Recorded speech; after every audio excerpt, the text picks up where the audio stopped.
standoff between India and China shows no signs of a thaw. In fact, China continues to escalate the rhetoric almost on a daily basis, saying today that India's activities violates the UN Charter and established principles. The Chinese said India has entered the Chinese side illegally and India must pull back its border troops immediately. The Chinese state media, and remember this is state media, it's not like private channels in India being bellicose or taking tough stance. This is the Chinese state media, took the attack one step further, using language that's been almost precedented, saying that India should be taught a lesson and adding India should withdraw with dignity or face the humiliation of being kicked out. Now, what's at the heart of the standoff? It's worth all of us just reminding ourselves, what is this about? This standoff is essentially south of the Chumbi Valley area, which is the tri-junction between India, Bhutan and China. And we're going to show that map for you to show what this is all about. Now, the Doklam Plateau is in Bhutan. It's here that there has been a standoff between Indian and Chinese soldiers for a couple of days. And just north of that is the Doklam Plateau, which is the just north of that plateau is the Chinese town of Yadong. Now, this is a town that is fully connected with an all-weather road to other parts of China. And that becomes really significant. So Chinese can, anytime they want, get weapons, get equipment, get military, get whatever they want into Yadong. There's no problem. Now, last month, China's road construction workers attempted to extend the road from Yadong into this area. Now, the Bhutanese government has issued a démarche to China saying it objects to a Chinese presence on the Doklam Plateau, which is of course also close to a Bhutanese army based in the Domphri area. The bottom line, and what is really India's concern, a Chinese road to the Doklam Plateau could mean that China could position artillery or its weaponry not too far from the Chicken's Neck, which is of course that narrow sliver of land that connects mainland India with the northeast. But that's the map and that's what's happening out there. And we must remember that India in this case is really stepping in on behalf of Bhutan. Bhutan not obviously having the strength to take on China, India stepping in to do that. China stepped up its rhetoric. India, though, is continuing to take a somewhat more moderate stance, certainly when it comes to rhetoric. India said today that the standoff will have no impact on security clearances being given to Chinese firms. The Home Ministry said India will handle the matter with maturity. And somewhat paradoxically, in the middle of all of this tension, HRD Minister Prakash Javadekar is actually in China today, where he got a rather warm reception. He met the Chinese climate envoy in Beijing, whom he then went on to describe as an old friend. So that's essentially, where we are at in this. Now, we're going to have a range of top experts joining us to take us through this. Jaydev Ranade, former Additional Secretary RAW is going to be with us. Mohan Guruswamy, foreign policy expert. Hardeep Puri, BJP leader and ex-UN permanent representative. Shashi Tharoor is going to join us as well. But before I come to any of them, it's a great privilege to have with us somebody who doesn't quite often come out and speak on television. So it's great to have him with us, one of our top foreign policy and strategic thinkers, former Foreign Secretary Shyam Saran. Sir, thank you so much. It's always great to have you with us, because no one better than you in understanding the full gamut of foreign policy. Now, the rhetoric that seems to be coming out of the Chinese side seems to be almost unprecedented. India has to withdraw. India needs to pull out itself with dignity, or else it is going to be humiliated. What is your sense of what's happening with China right now, and how concerned are you? Well, there is no doubt that it is a serious situation at the border. I mean, there is no two ways about it. But I hope that as we have been able to resolve such standoffs in the past, we would be able to, through engagement and dialogue with China, we can resolve this as well. So what would be your advice? How do you think the Indian government should and can deal with the present situation? Well, so far, I think on the Indian side, as you know, the reaction has been rather restrained, and we have not responded to this very harsh rhetoric from China, except to say that we would hope that this matter can be resolved satisfactorily through negotiations. And I think that is the right position to take. I think the only way that we can overcome this situation is by both sides deciding to disengage and restore the status quo in the area. This is what we have done in the past with other similar standoffs, and I hope that we can do the same in this particular case. Now, as compared to some of those other standoffs that you were talking about, is the situation somewhat complicated here? Because you do have Bhutan as a crucial party to all of this, and theoretically India in this case is essentially defending Bhutan's position more than its own. Bhutan, of course, being one of our closest allies. There is no doubt that this is a somewhat different situation because there is a third country involved. But as you know, the area which we are talking about, in terms of security, it is very important to India as well. And I think that whatever action we have taken is in fact in very close consultation with Bhutan. Going forward, I hope that we will also continue that close engagement, because I believe that there should be nothing done on the Indian side which may embarrass Bhutan or complicate its relations with China. So I think this issue, precisely because there is a third country involved, and not only a third country but a very friendly country to India, I hope that this matter will be handled with the kind of discretion that it requires. Right. Well, India certainly does seem to be reacting in a far more moderate and mature fashion, if you can say that, because also there seems to be some signals that there is business as usual. Now, the media side in India, of course, is private media where a lot of the saber rattling is happening. Chinese side is the government media that's really doing it. But at the same time, you're also having, for example, Prakash Javadekar there, that alliance with China that you personally worked so hard to build up in fields like climate change seems to be rolling on. Prakash Javadekar was talking about the Chinese climate envoy being an old friend. So is that good, that business as usual should continue on the side? Yeah. So I think it's a good sign that despite the fact that we have this standoff at the border, we are able to continue our engagement in other fields, and that is the kind of situation we have had before. Don't forget that this is not the first time that we have had this kind of incident at the border, but we have mechanisms in place through which we can deal with these issues, and I would hope that those mechanisms are currently being utilized to try and diffuse the situation. We have mechanisms which are at the level of local security personnel, and we have also mechanisms which go right up to the most senior levels. So, if we are able to use all these levels, there is really no reason why we cannot resolve this satisfactorily. Right. Now, one of the immediate opportunities, of course, is that we are going to have this summit of G20 in just a couple of days' time, and even if no official formal bilaterals are being set up, do you think it could be a possible idea for the Indian Prime Minister to just take the Chinese Premier aside? They do have a relationship of some sort, and say, look, how can we de-escalate this? We don't really want this to be built up into a huge crisis. So some sort of a approach to try and diffuse matters at that summit?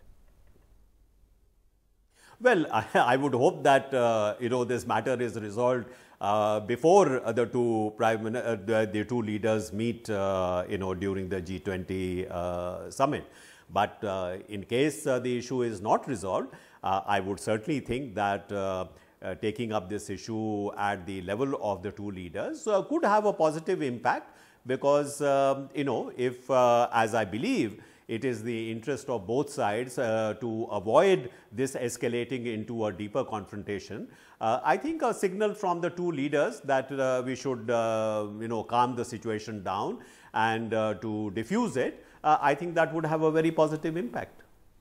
All right, sir, well, last question. As I said, we don't often get a chance to talk to you, so I just wanted to ask you for your opinion on the rather historic trip that is to Israel that is underway. What is your sense of that? How do you think that's playing itself out? How significant would you say this trip has been? Oh, I think it is a very important visit, because in a sense, as it has been said, it is like a coming out party as far as the relationship between the two countries are concerned. This is the first visit by an Indian Prime Minister to Israel. And as you have seen, Netanyahu said that we have been waiting for about 70 years for this visit to take place. So there is no doubt in my mind that this is a very landmark visit. And it would have a very major impact in terms of taking the relationship forward, not merely in the defense field, which is of course very important, but there are many other areas like agriculture, like water management, cyber security, for example. These are areas where actually a partnership with Israel can be extremely useful for India. So in terms of giving a major fillip to the relationship with a country which has been a very important partner, and don't forget that Israel has acquired a reputation in India for being a very reliable and dependable partner. So I think on that basis, really there is no reason why our relations can't go much deeper than what they are already today. All right, Mr. Shyam Saran, always a pleasure to hear from you. Shyam Saran, one of our top foreign policy thinkers, former Foreign Secretary, joining us out there. Well, we have with us Jaydev Ranade, former Additional Secretary, Cabinet Secretary to Raw, call it what you will. Mohan Guruswamy with us as well, as is Hardeep Puri, BJP leader and ex-UN permanent representative. Mr. Puri, why don't I just start off with you? We heard what Shyam Saran was saying about the situation. We've heard many foreign policy experts here in India, Nirupama Rao a few days ago, saying this needs to be handled with maturity, and of course it does. It's a very crucial relationship.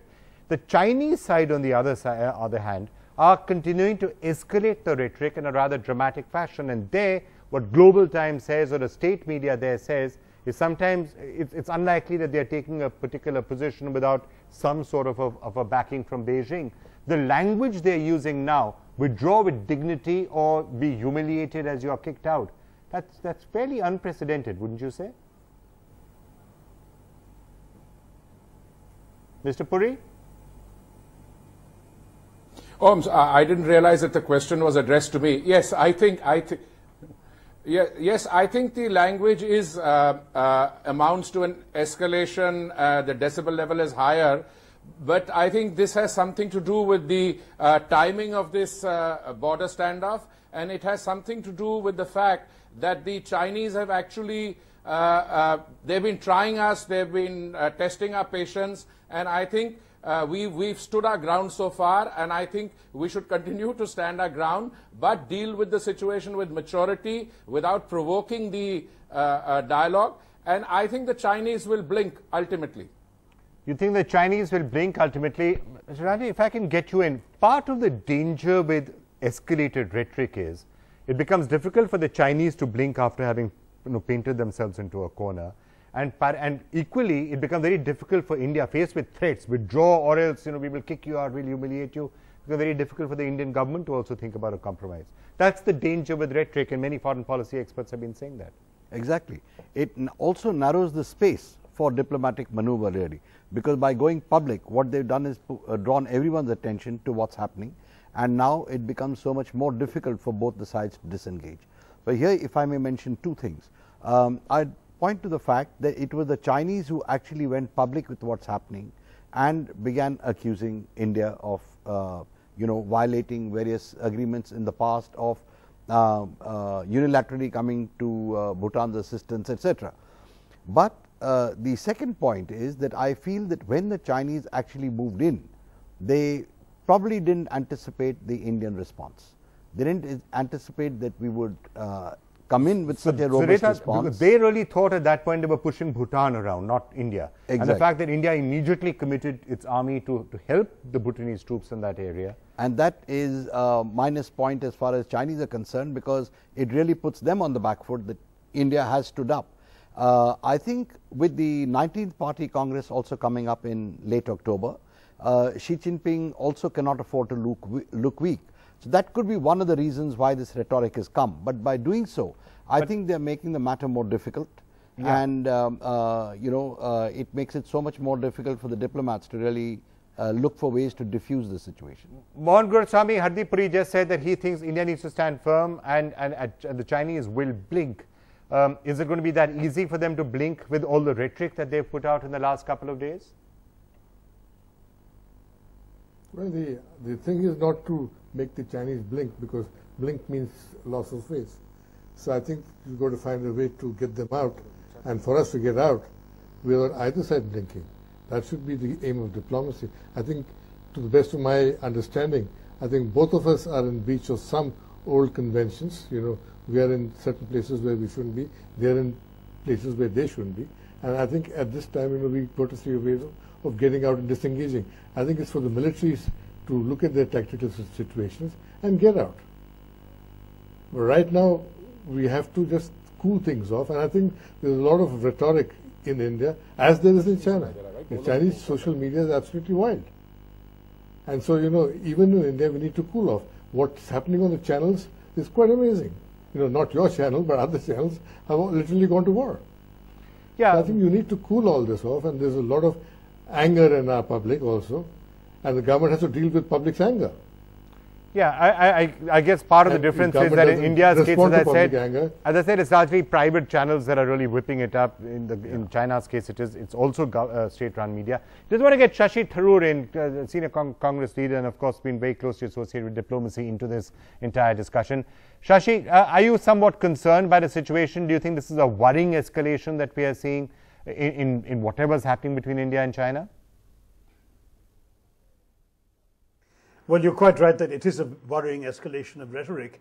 I think it's fair to say that in recent memory, which certainly includes the last 10 or 15 years, we haven't seen this kind of intemperate language at all being used by China towards India.